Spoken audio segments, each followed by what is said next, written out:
Hello, friends. Want to get a closer relationship with God, but don't know how? Listen, and I will teach you one way. There are many different ways. If you've learned a different way, it's okay, and it works for you, go with that.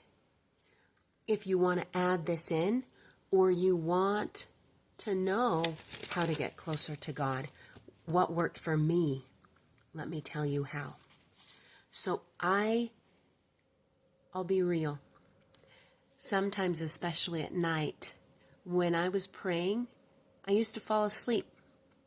And I used to not really know what to talk to God about.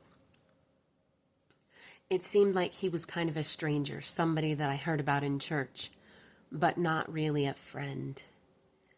Someone, an ally, someone I could talk to, someone I could discuss things with. But then I learned this trick. I call it letter to God.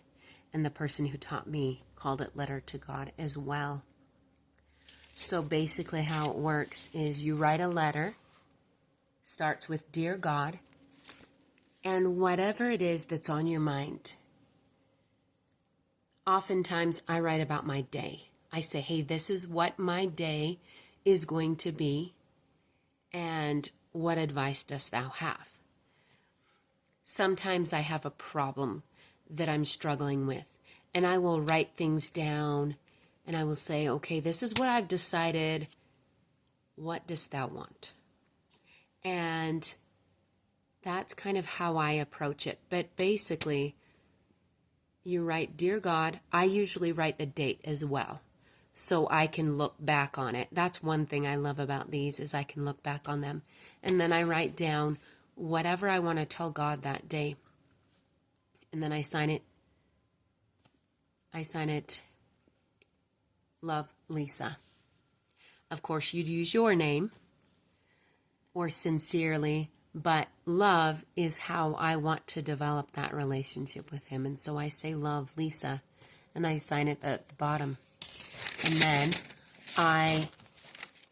on the back, I write my name, Dear Lisa, with the date, and then I just sit and I listen for whatever thoughts come into my mind.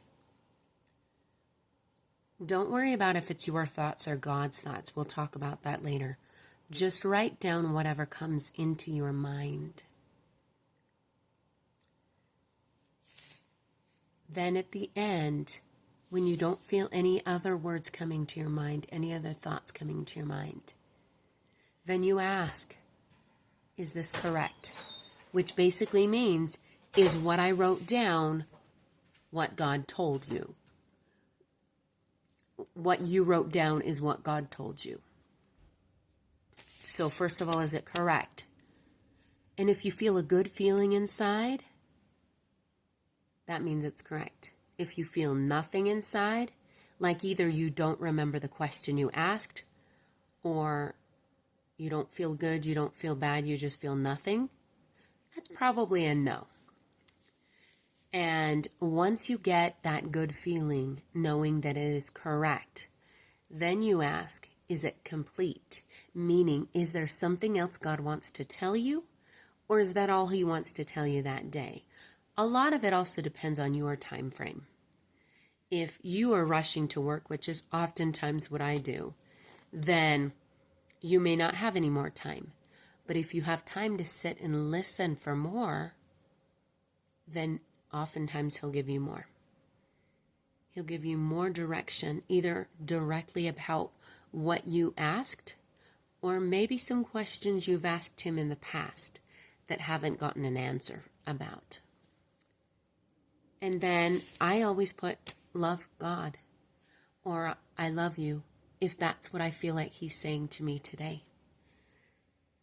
And to me, this has developed my relationship with him, because I feel like he's actually talking to me. And then I can review what he told me. If I forget, because we're human, we go throughout the day, we may forget what God told us. Or a few days later, I may think, oh, what was it God told me? So when I first started writing letters to God, I first started writing them maybe once a week. And then I wanted to do them more frequently. If you want to start out with every day, that's fabulous. If you only want to start out with once a week, maybe on a Sunday, you can do that as well. You can use this whenever, wherever, however often you want to. If you want to develop your relationship with God, which if you're here, I think you do. Please share this with someone that you know that also wants to develop their relationship with God and maybe needs another idea of how to do so. Feel free to subscribe to this channel if you have not for more videos similar to this. Also, if you haven't heard, I'm looking for guest speakers. So we can either do it where I interview you, or you can submit a video similar to what I do to me, and I can put it on my channel. However you want to do it, I would like more people than just me, because this is a movement. I believe that Passionate Christians Unite is a movement that I need more help with. So if you would like to help me, I would love the help. Even if your thoughts are different than my thoughts, or your views are a little bit different than mine, I welcome all views for Christians to help us be better in some way. Whatever your day holds, God bless you.